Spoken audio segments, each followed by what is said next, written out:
শোনো, আজ আমি তোমাকে কোনো সান্ত্বনা দিতে আসিনি। আমি তোমাকে এটা বলতে আসিনি যে সব ঠিক হয়ে যাবে। কারণ আমি জানি তোমার ভেতরটা এখন কুঁকড়ে যাচ্ছে। তুমি ছটফট করছো, তোমার দম বন্ধ হয়ে আসছে। কেন জানো? কারণ তুমি তোমার অস্তিত্বের চাবিকাঠি অন্য কারো হাতে তুলে দিয়েছো। আজকের এই ভিডিওটি তাদের জন্য নয় যারা দুর্বল, বরং তাদের জন্য যারা হারানো সম্মান আর নিজের গুরুত্ব ফিরে পেতে চায়। তুমি চাও না সেই মানুষটা তোমার জন্য তড়পাবে, তোমার জন্য তড়পাক? তুমি চাও না যে সে তোমার অভাব হাড় হাড় করে টের পাক, হাড়ে হাড়ে টের পাক? কিন্তু তুমি করছোটা কি? তুমি ভিখিরির মতো তার মনোযোগ ভিক্ষা করছো। মনে রাখবে বন্ধু, ভিখিরিকে মানুষ দয়া করে, কিন্তু কেউ তাকে ভালোবাসে না বা গুরুত্ব দেয় না। তাই বিখ্যাত দার্শনিক ফ্রেডরিক নিটশে বলেছিলেন, যাকে তুমি জয় করতে পারো না তাকে ঘৃণা করার চেয়ে তাকে উপেক্ষা বা ইগনোর করা অনেক বেশি শক্তিশালী অস্ত্র।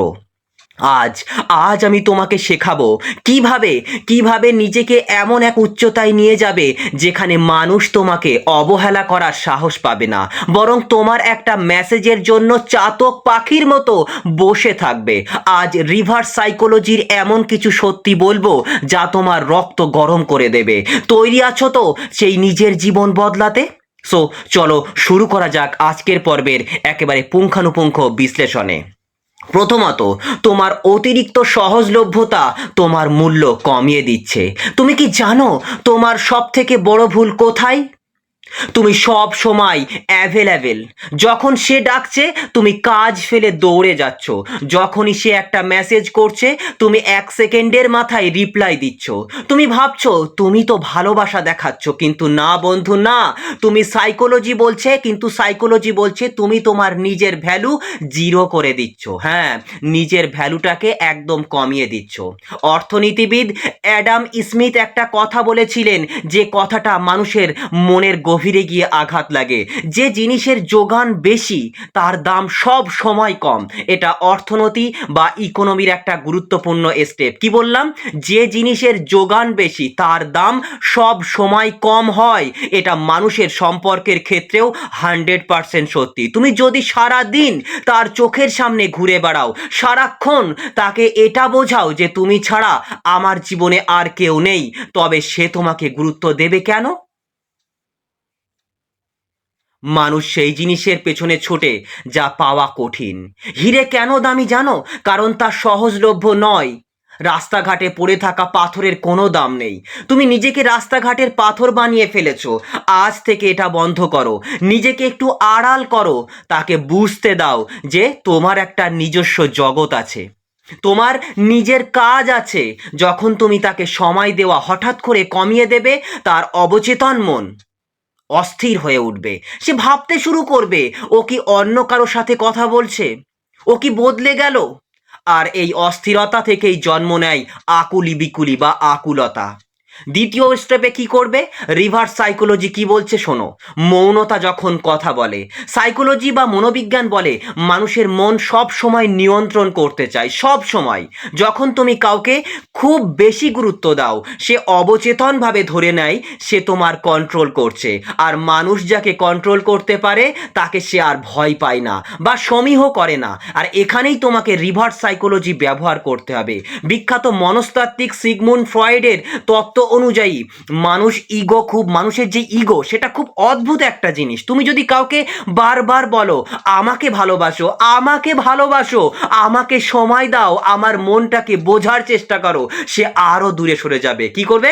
সে আরো দূরে সরে যাবে। কিন্তু তুমি যদি হঠাৎ করে একদম শান্ত হয়ে যাও, কোনো অভিযোগ না করো, কোনো ঝগড়া না করো, সে ভয় পেয়ে যাবে। হ্যাঁ, সে ভয় পেয়ে যাবে। তোমার নীরবতা মানে তার মনে হাজারটা প্রশ্ন তৈরি করবে, হাজার হাজার প্রশ্ন তৈরি করবে। সে তড়পাবে এটা জানার জন্য যে সে তোমার মাথায় কি চলছে সেটা জানার জন্য বারবার তড়পাবে। আর এটা জানার জন্য তার মাথার মধ্যে একটা আলাদা ঘোল সৃষ্টি হবে। তুমি যখন অভিযোগ করা বন্ধ করে দাও, তখন অপর পক্ষের মানুষটা নিজের ভুল বুঝতে শুরু করে।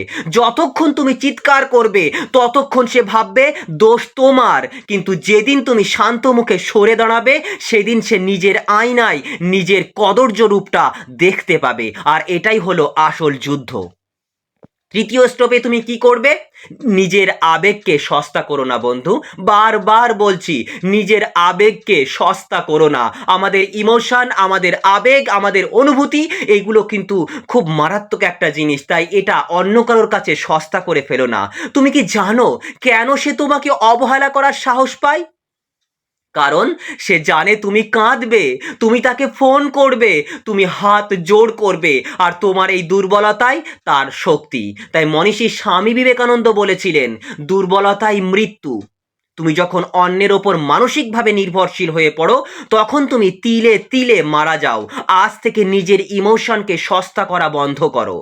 সে খারাপ ব্যবহার করছে, চুপচাপ দূরে সরে এসো। নিজেকে ব্যস্ত করে ফেলো এমন কোনো কাজে যা তোমার ভবিষ্যৎ গড়বে।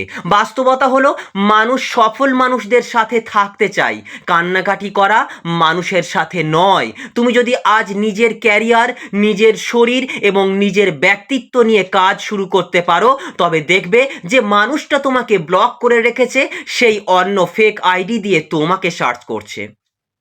এটা গ্যারেন্টি। কারণ সফলতার একটা আলাদা সুগন্ধ আছে যা মানুষকে চুম্বকের মতো টানে। কি বললাম?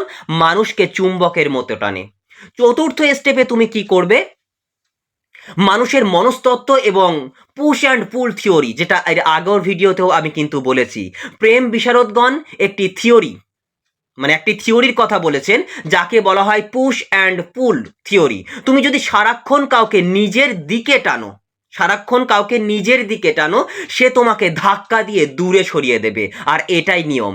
এখন তোমাকে উল্টোটা করতে হবে। তুমি তাকে ধাক্কা দাও, পুশ করো, মানে তাকে বুঝিয়ে দাও যে তুমি তাকে ছাড়াও দিব্যি আছো। তুমি যখন তাকে স্পেস দেবে, তাকে নিজের মতো থাকতে দেবে এবং নিজে আনন্দে থাকবে, তখন সে একটা টান অনুভব করবে। সে ভাববে আমি কি তবে ওর জীবনে আর জরুরি নই? আর এই শূন্যতা তাকে তোমার কাছে ফিরে আসতে বাধ্য করবে। মানুষের স্বভাব হলো যা হারিয়ে যায় তার প্রতি আকর্ষণ বেড়ে যায়। তুমি নিজেকে হারিয়ে যেতে দাও তার জীবন থেকে কয়েকদিনের জন্য। হ্যাঁ, কয়েকদিনের জন্য তার জীবন থেকে হারিয়ে যাও। কোনো স্ট্যাটাস নয়, কোনো বিরহের গান নয়, কোনো কান্নাকাটি নয়, জাস্ট উধাও হয়ে যাও। দেখবে খেলাটা কিভাবে ঘুরে যায়। পঞ্চম স্টেপে তুমি কি করবে? আত্মমর্যাদা যখন সবকিছুর ঊর্ধ্বে, তখন সেই আত্মমর্যাদায় তোমাকে বেছে নিতে হবে। মনে রাখবে বন্ধু, ভালোবাসা জীবনের একটা অংশ, জাস্ট একটা অংশ, পুরো জীবন নয়। তুমি যদি তোমার আত্মমর্যাদা বা সেলফ রেসপেক্ট বিসর্জন দিয়ে কাউকে পেতে চাও, তবে জেনে রেখো বন্ধু, তুমি তাকে পেলেও কোনো দিন তার শ্রদ্ধা পাবে না, কোনো দিন তার শ্রদ্ধা সম্মান পাবে না। আর শ্রদ্ধা ছাড়া ভালোবাসা দীর্ঘস্থায়ী হয় না, একদিন ভেঙে যাবেই যাবে।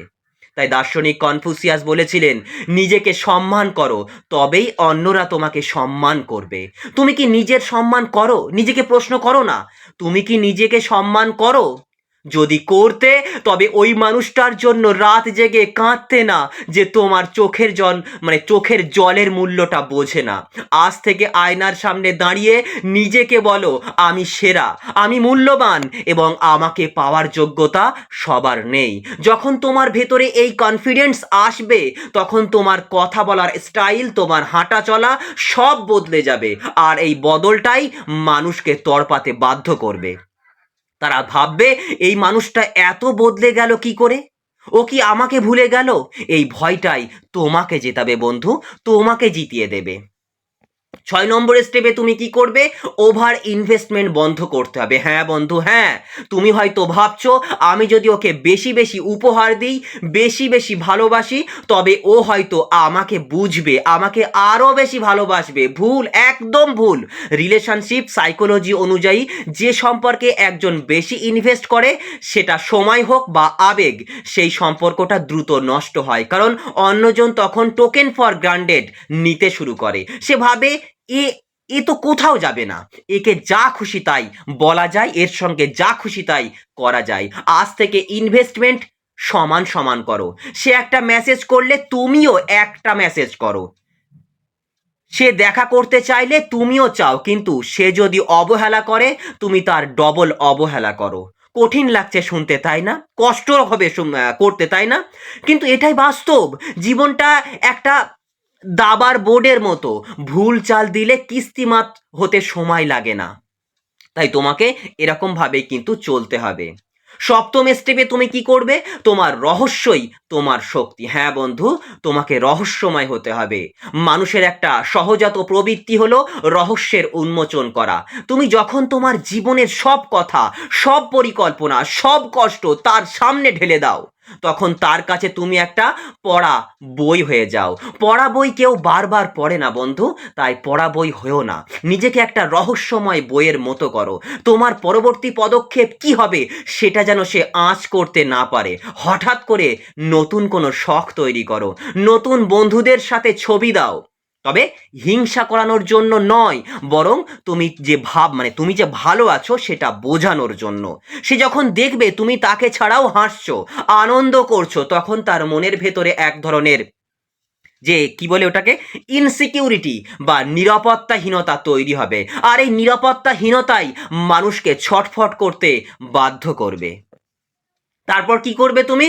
বিষাক্ত সম্পর্কের মায়া ত্যাগ করতে হবে। হ্যাঁ বন্ধু, কথাটা প্রচন্ড কঠিন, প্রচন্ড কষ্টের, তবুও তোমাকে আমি রিকোয়েস্ট করব, বিষাক্ত সম্পর্কের মায়া ত্যাগ করো। শিক্ষাবিদগণ একটা কথা বারবার বলেন, শিখতে হলে আগে ভুলগুলো ভুলতে হবে। তুমি যদি এমন কাউকে পাওয়ার জন্য তড়পাও যে তোমাকে মানসিকভাবে প্রতিনিয়ত শেষ করে দিচ্ছে, তবে তুমি ভুল পথে আছো বন্ধু, তুমি ভুল পথে আছো। যে মানুষটা তোমাকে বারবার প্রতিনিয়ত মানসিকভাবে টর্চার করছে, মানসিকভাবে ভেঙে চুরমার করে দিচ্ছে, তবে তুমি ভুল পথে আছো বন্ধু। মাঝে মাঝে রিভার্স সাইকোলজি কাজ করে না যদি মানুষটা মানসিকভাবে সুস্থ না হয়, কিন্তু বেশিরভাগ ক্ষেত্রে যখন তুমি নিজেকে সরিয়ে নাও তখনই মানুষ তোমার মূল্য বোঝে। তাই কবিগুরু রবীন্দ্রনাথ ঠাকুর লিখেছিলেন, যাকে তুমি ছেড়ে দাও সে তো তোমারই থাকে। কি বললাম? যাকে তুমি ছেড়ে দাও সে তো তোমারই থাকে, আর যাকে তুমি ধরে রাখতে চাও সেই হারিয়ে যায়। কথাটার গুড়ো অর্থ বোঝো তুমি বন্ধু। তুমি যখন কাউকে মুক্ত করে দাও তখন তার ফেরার রাস্তা প্রশস্ত হয়, ফেরার রাস্তা তৈরি হয়ে যায়। আর তুমি যখন কাউকে শেকল দিয়ে বাঁধতে চাও সে তখন শেকল ভাঙার চেষ্টা করে। এরপর তুমি কি করবে? নিজের দুনিয়ায় বড় করো, নিজের দুনিয়াটাকে বড় করো। কেন? কেন তোমার সারাদিন তার কথা মনে পড়ে? কেন তার তো একবারও মনে পড়ে না তোমার কথা? কারণ তোমার দুনিয়াটা খুব ছোট বন্ধু, খুব ছোট, যেখানে শুধু একজন মানুষই আছে। আজ আজ থেকে নিজের দুনিয়াটা বড় করো। জিম করো, বই পড়ো, নতুন কোনো স্কিল শেখো, অভাবী মানুষের পাশে দাঁড়াও, আর যা যা নিজের মতো করে করতে ইচ্ছে করে তাই করো। যখন তোমার ফোকাস নিজের উপর থেকে সরে বৃহত্তর কোনো উদ্দেশ্য হবে, তখন ছোটখাটো এই প্রেমের কষ্ট তোমাকে আর ছুঁতে পারবে না। আর মজার বিষয় হলো, যখন তুমি কাউকে পাত্তা দেওয়া ছেড়ে দাও তখনই সে তোমার সব থেকে বড় ভক্ত হয়ে যায়। তাই নিজেকে শক্ত করো, মানুষ তোমার ভক্ত হবে। বারবার বলছি বন্ধু, নিজেকে আগে শক্ত হতে হবে, তারপর মানুষ তোমার ভক্ত হয়ে যাবে। তাই সাইকোলজিতে একে বলা হয় দ্য ল অফ ডিটাচমেন্ট। কি বললাম? The law of detachment. তুমি যা চাইবে তা থেকে একটু দূরে সরে যাও, দেখবে সেটা তোমার কাছে ধরা দিচ্ছে। শোনো, জীবনটা তোমার বন্ধু। এই কয়েক বছরের জীবনে তুমি কি শুধু কারোর অবহেলার পাত্র হয়ে বেঁচে থাকবে? না বন্ধু, না। নাকি নিজের জীবনের গল্পের হিরো হবে? তুমি কোনটা হতে চাও? জীবনে তুমি কি শুধু কারোর অবহেলার পাত্র হয়ে বেঁচে থাকবে, নাকি জীবনে নিজের গল্পের হিরো হবে? অবভিয়াসলি দ্বিতীয় স্টেপটাই তোমাকে ফলো করতে হবে, নিজের জীবনের গল্পের হিরো হতে হবে। আজ এই মুহূর্তে সিদ্ধান্ত নাও। অনেক কেঁদেছো, অনেক অনুরোধ করেছো, অনেক বুঝিয়েছো, আর নয়, আর নয়। আজ থেকে তুমি হবে সেই মানুষ যাকে অবহেলা করার আগে 10 বার ভাবতে হয়। নিজেকে এমনভাবে তৈরি করো যেন আজ যে তোমাকে ছেড়ে গেছে বা অবহেলা করছে, কাল সে যেন তোমার সাথে একটা ছবি তোলার জন্য লাইনে দাঁড়ায়। যদি আমার এই কথাগুলো তোমার হৃদয়ে আঘাত করে থাকে, তবে জানবে বন্ধু, তোমার জেতার সময় শুরু হয়ে গেছে। কমেন্টে আজ লিখে যাও, আমি আর হারবো না, আমি নিজেকে জয় করব। ভিডিওটি যদি তোমার মনে সামান্যতম আগুন জ্বালিয়ে দিয়ে থাকে তবে অন্যদের সাথে তোমাকে অবশ্যই শেয়ার করতে হবে, কারণ তোমার মতো আরো অনেক প্রাণ আজ গুমরে গুমরে মরছে। দেখা হবে পরবর্তী ভিডিওটিতে আরো শক্তিশালী কোনো ভিডিওর সাথে। ততক্ষণ নিজের খেয়াল রেখো আর নিজের ব্যক্তিত্বকে অন্যান্য উচ্চতায় নিয়ে যাও।